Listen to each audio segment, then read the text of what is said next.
বিজিএমইতে 98% যদি ভালো লোক থাকে, 2% লোক আছে এই শ্রমিক লিডারদের সাথে মিশে লিড দেওয়ার চেষ্টা করে,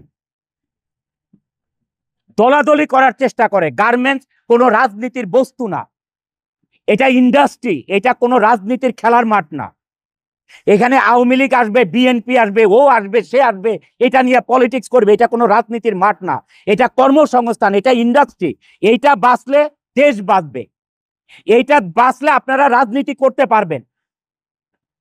দেশে মানুষ থাকতে হবে। আপনারা কি মানুষ ছাড়া রাজনীতি করবেন? দেশে মানুষ দরকার নেই আপনাদের? সবাইকে বেকার করে রাজনীতি করবেন?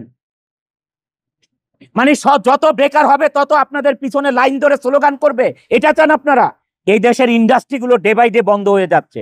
আপনারা জানেন ওই আন্দোলনে সাভারে, আশুলিয়াতে, গাজীপুরে 230 থেকে 240টা এই ধরনের গ্রুপ অফ ইন্ডাস্ট্রি বন্ধ করে দিয়েছে মালিকরা। লক্ষ লক্ষ লোক, শ্রমিক বেকার হয়ে গেছে। কিছুদিন আগে আমি শ্রমিক লিডারদেরকে বক্তৃতা দিতে শুনলাম যে বন্ধ ইন্ডাস্ট্রিগুলি খুলে দিতে হবে। আরে সে মালিক এখন কেন খুলে দিবে? এখন কেন গার্মেন্টস মালিকরা ইন্ডাস্ট্রি খুলে দিবে? তোমরা লিড দিয়ে এই গার্মেন্টস ইন্ডাস্ট্রি বন্ধ করতে পারো, এখন খুলতে পারো না? একটা ইন্ডাস্ট্রি বানাতে পারো না? বানায় তাদেরকে চাকরি দাও। একটা ইন্ডাস্ট্রি এরকম করে বানায় তাদেরকে চাকরি দাও না পারলে। এখন কেন গার্মেন্টস মালিকদেরকে খুলতে হবে এইসব বন্ধ ইন্ডাস্ট্রি? আজকে যদি আমি ইন্ডাস্ট্রি বন্ধ করে দিই, এখানে 12,000 লোক কাজ করে, নট 12,000, 12 লক্ষ লোক জড়িত এটার সাথে। এই গার্মেন্টস ইন্ডাস্ট্রির সাথে কি জড়িত না? ব্যাংক জড়িত, ইন্স্যুরেন্স জড়িত, মোবাইল কোম্পানি জড়িত, হাড়ি পাতিল থেকে কাপড় চোপড় বানানো, বাসা ভাড়া, প্রত্যেকটা জিনিস জড়িত এটার সাথে। কি জড়িত নাই গার্মেন্টস ইন্ডাস্ট্রির সাথে?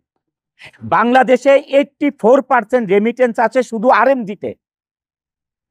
13% 14% আসে হচ্ছে আমাদের রেমিটেন্স যোদ্ধাদের থেকে। সারা বাংলাদেশের এক্সপোর্ট থেকে 2% আসে, 2%।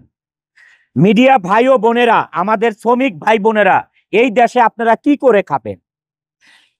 আমার শ্রমিক ভাই বোনেরা, আপনারা কি করে খাবেন? মিডিয়া ভাই বোনেরা, আপনারা এটা প্রচার করুন।